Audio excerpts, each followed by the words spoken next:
Hello viewers, আসসালামু আলাইকুম। রাসেল ইসলাম YouTube চ্যানেলে সবাইকে স্বাগত। তোমাদের মাঝে হাজির হয়েছি ষান্মাসিক মূল্যায়ন পরীক্ষা অষ্টম শ্রেণী 2024 ইসলাম শিক্ষা কাজ 1 প্রকৃতি পর্যবেক্ষণ অভিজ্ঞতা বিনিময়। এখানে একটা ছক তৈরি করেছি, দেখো।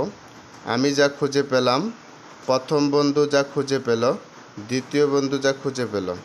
1 নম্বর হচ্ছে প্রাকৃতিক দুর্যোগ। প্রাকৃতিক দুর্যোগ হচ্ছে বন্যা, ঘূর্ণিঝড়, ভূমিকম্প। প্রথম বন্ধু খুঁজে পেয়েছিল বন্যা, ঘূর্ণিঝড়, আর একজন পেয়েছিল খরা, বন্যা। সামাজিক প্রভাব, আতঙ্ক, জীবনহানি, অসুস্থতা ও খাবার পানির অভাব, বিদ্যুৎ সংকট ও পানি। ইসলামের বিধিবিধান: আল্লাহর ওপর আস্থা রাখা, নামাজ পড়া, দোয়া করা, কুরআন তিলাওয়াত করা ও ধৈর্য ধারণ করা। এরপরে দেখো, তারপরটাতে দেওয়া ছিল আল্লাহ ইসলামের বিধিবিধান: আল্লাহর ওপর আস্থা রাখা, নামাজ পড়া, দোয়া করা, কুরআন তিলাওয়াত, দান করা। তবে অনেকেই যদি এটা সুন্দর করে দেখে নিতে চাও এবং স্ক্রিনশট দিয়ে তোমরা ভিডিওগুলা লিখে নিতে পারবা। এবং পরবর্তীতে একটা হচ্ছে কাজ 2, এটা দেখাই দেই। দেখো, কাজ 2তে দেওয়া আছে সমস্যা খুঁজে বের করি।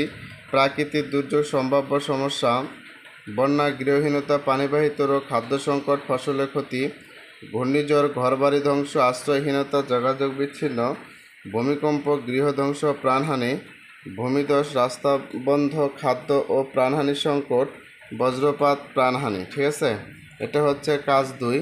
অনেকে অনেক বড় করে দিয়েছে, আমি সেটাকে একটু ছোট করে দিয়েছি, জানি তোমরা সকলে লিখতে পারো এবং অতি তাড়াতাড়ি আয়ত্ত করে যেতে পারো। ইসলামের দৃষ্টিতে শিক্ষা: আল্লাহর ওপর পূর্ণ আস্থা। যে কোনো প্রকার দুর্যোগ আমাদের আল্লাহর ওপর ভরসা রাখা উচিত। ধৈর্য ধারণ: দুর্যোগের সময় ধৈর্য ধারণ করা এবং আমাদের মানসিক শক্তি বাড়ানো। একতা, সহনতা: দুর্যোগের সময় একে অপরের ওপর একতা ও সহমর্মিতা হার বাড়ানো।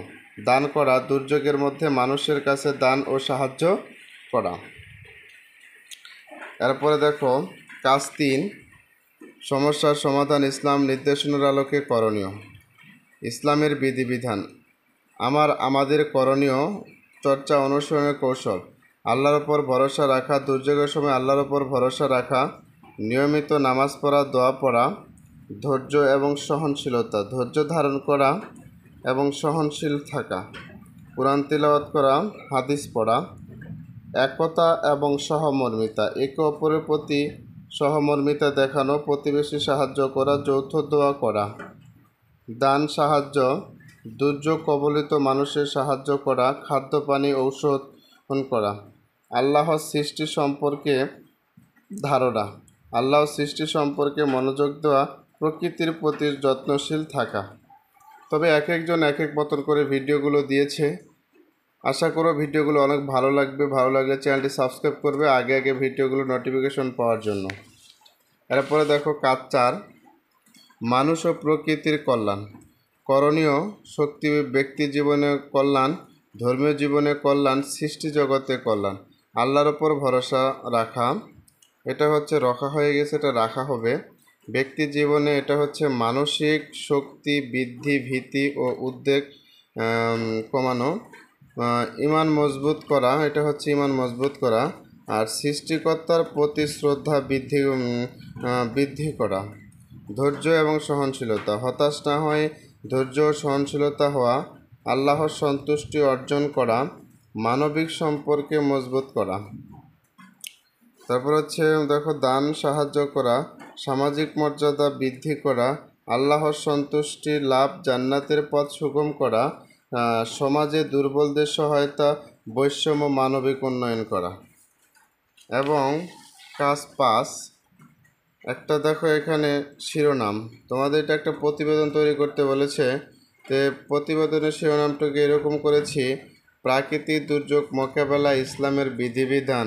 ঠিক আছে, তো ভূমিকা: প্রাকৃতিক দুর্যোগ মানুষের জীবনে একটি অনেক বড় চ্যালেঞ্জিং ঘটনা। ইসলামের বিধিবিধান অনুযায়ী আমাদের সামাজিক ব্যক্তিগত জীবনে শান্তি এবং কল্যাণ আনতে পারে। তো কীভাবে আনতে পারে সেগুলো হচ্ছে দুর্যোগের করণীয়: আল্লাহর উপর ভরসা রাখা, এটা একটু ব্যাখ্যাটা লিখে দিবা। তারপরে হচ্ছে দান ও সাহায্য করা, এটাও ব্যাখ্যা লিখবা। ধৈর্য ধারণ করা, তারপর আল্লাহর সৃষ্টি সম্পর্কে সচেতন থাকা, সেসবটি লিখে দিবে। ইনশাল্লাহ এটার থেকে পুরোপুরি মার্ক কিন্তু তোমরা পাবা। ভালো থাকো, সুস্থ থাকো। অন্যান্য ভিডিওগুলো পাওয়ার জন্য চ্যানেলটি সাবস্ক্রাইব করো। আল্লাহ হাফেজ।